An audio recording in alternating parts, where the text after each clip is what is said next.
just referencing because I like books. People can listen to audiobooks, but I referenced a book that is a framework for understanding poverty. It's one of my favorite books. It's talking about classes. If you're going to try to change classes, you really need a mentor or sponsor, and you have to understand that people in the classes have some base expectations and cultures, and we're trying to fit those so that we can get in the room. If all that stuff sounds interesting to you or can be helpful, then you're going to want to tune into today's podcast. First topic I wanted to get today, when I was thinking about what we can share, kind of trying to help people get ahead. One of my favorite books was shared with me. It's by Ruby Payne. It's called A Framework for Understanding Poverty. And there's lots of books on this topic that it talks about class mobility. And really, there's a bunch of social classes. You can consider that. I consider them wealth classes.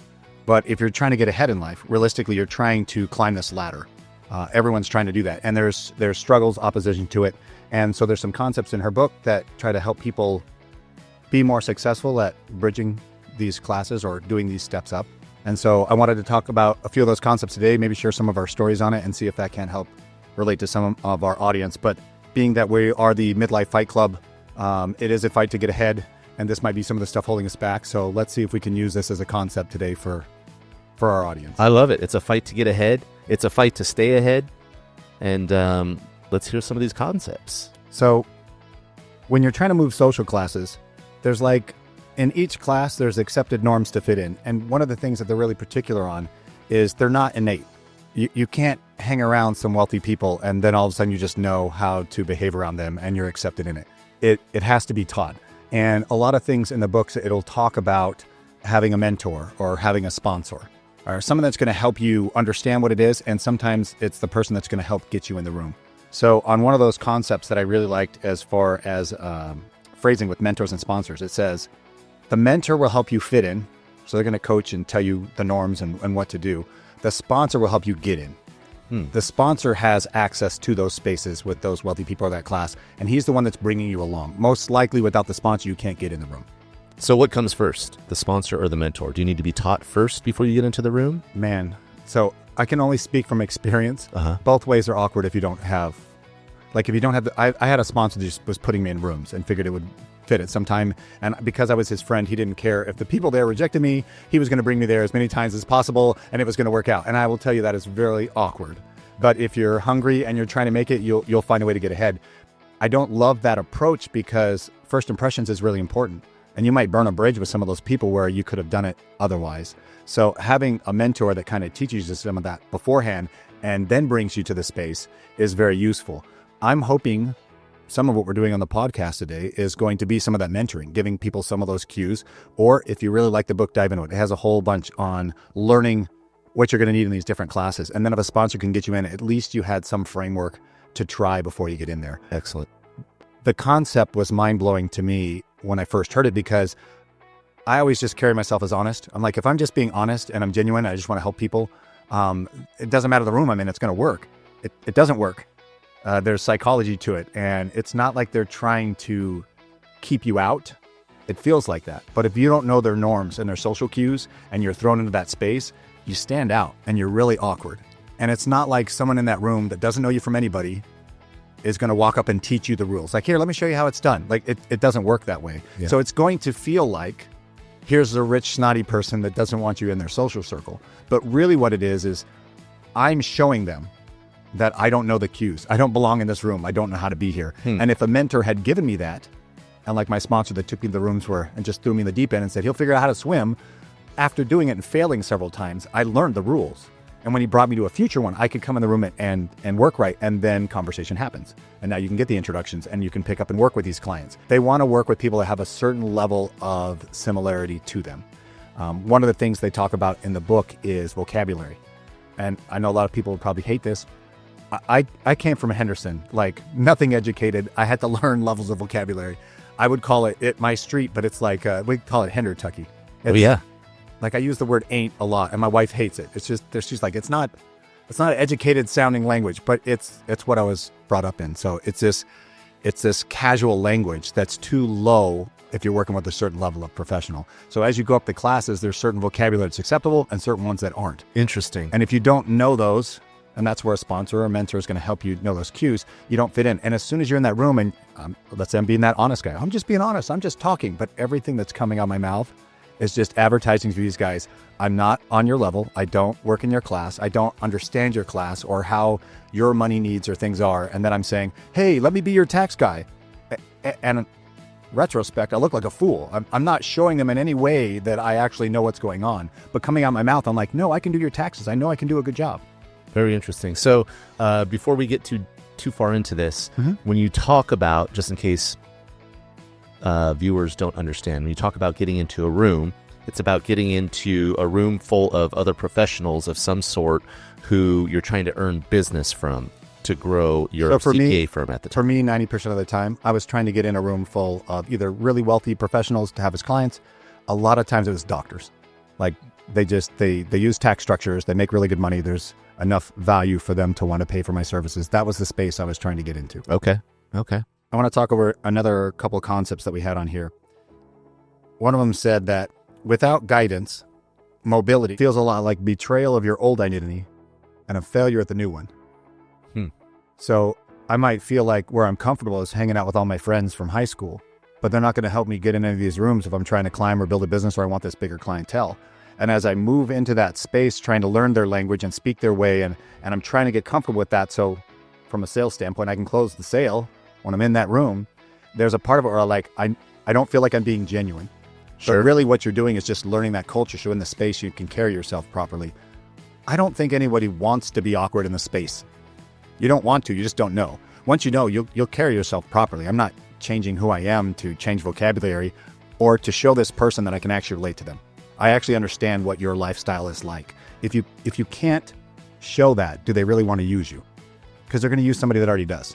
There are professionals that understand what their lifestyle is like. So when you're saying, I'm going to help you with taxes, but I understand what else you have going on, I needed to have that to close the deal. Without it, it wouldn't work. I'm sure in other professions, it maybe doesn't matter as much. Sure. But in most cases, you're going to need that. But as you leave your friends type vocabulary to go to this other one, you feel like I'm betraying myself. I'm not being who I used to be. And this new person I'm failing at. So I'm not winning here either. If you don't have somebody helping you, that's exactly what the space feels like. Sure. Well, let me ask you this. When you talk about that, betraying the old person used to be, are you actually changing as a person? So when you leave that room, are you you go back to the person you were before? See, I say this is a tricky thing. You're the same person the whole time. What happens is that your culture is different. Use this as an example. Let's just say there was some jokes I want to make. Let's say in jiu-jitsu, we're talking about stuff all the time that just sounds a little too suspect for some of the phrasing that we use. And someone might say, oh, that's gay. It's not meant in any ill intent or mean. But let's say that we actually had somebody in our team that was. And we didn't know that. Sure.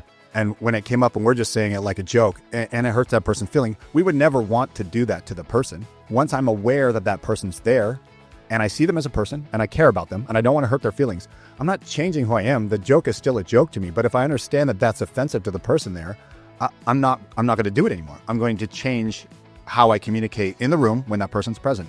Now, when they're not there, might I go back to that? Yeah. But might I change my personality completely because of my sympathy for that person, my understanding of that person's feelings? So when you're changing the classes, it shouldn't feel so much like I'm going to be a fake version of myself and then go back to who I am. The idea is just how you want someone, let's say that's a wealthy person, to see you and help you out. You want them to understand who you are. It's the same in reverse when you're trying to go into those classes. It's really easy to be bitter on the rich person and be like, oh, they're just snotty, blah, blah, blah. But they actually have a lifestyle that's comfortable for them. And they just want to be comfortable living that way. And if you come in and disrupt that, or you're there and they can't relax in the space because they have this oddball that's there causing all this ruckus, making these conversations they don't want to have, saying things you shouldn't be saying in this group, there's people that are going to be offended and you don't know them. It's no different than like in the jiu-jitsu class. If I was offending that person, I wouldn't do it on purpose. Sure. So hopefully the mentoring, what it's teaching you is to understand the room of people you're in, understand those people.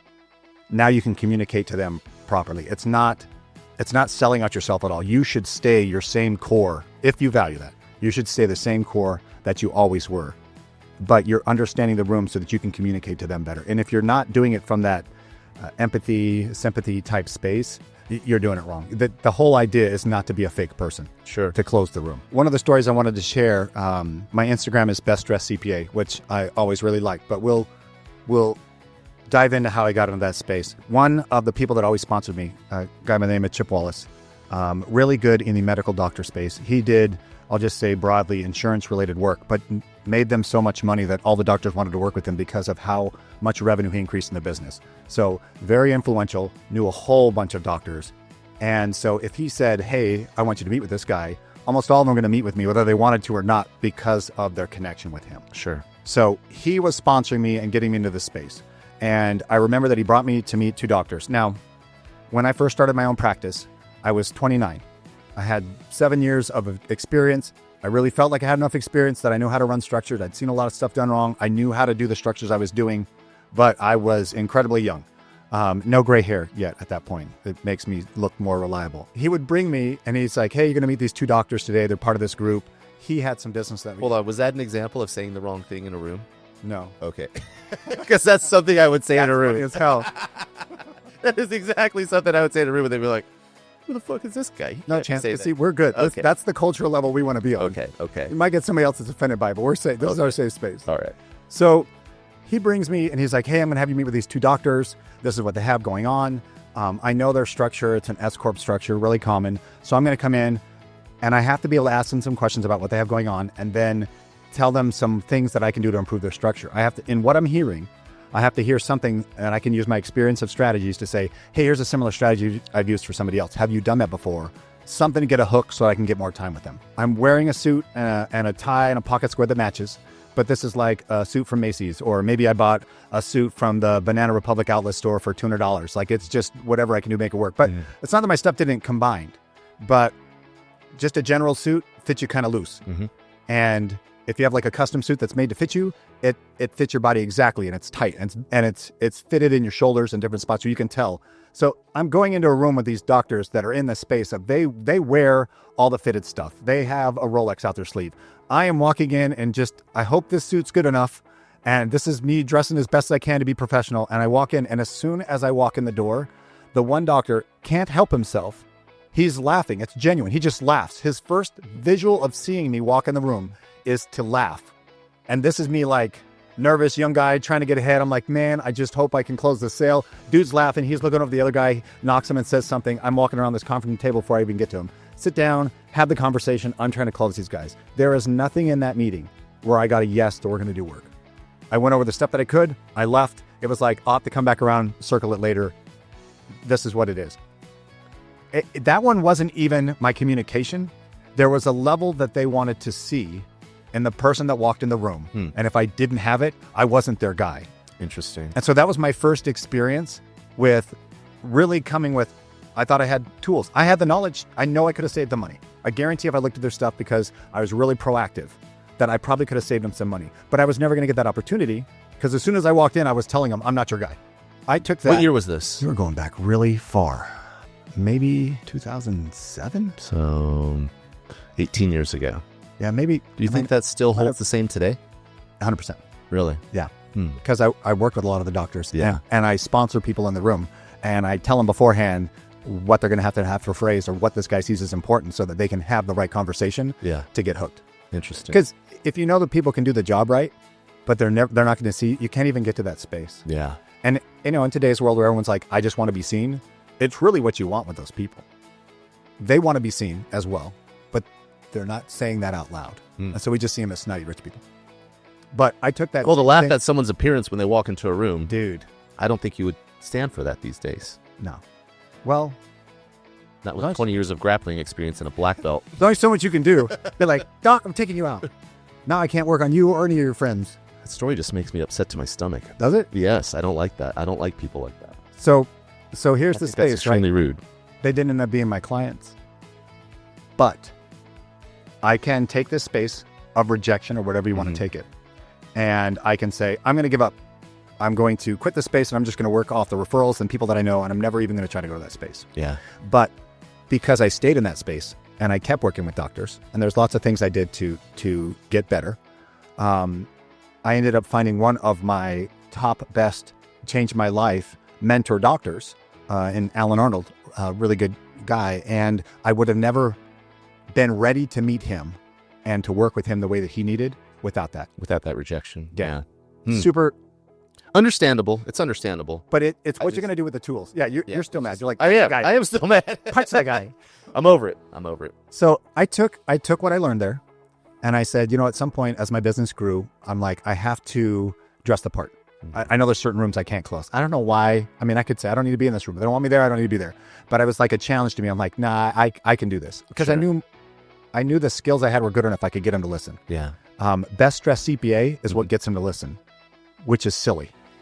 It's silly that my suit makes you listen to me because I could suck. Yeah. But that group right there, when I walked in, if I had walked in a really expensive suit and I was bad at my job, I probably would have closed the deal.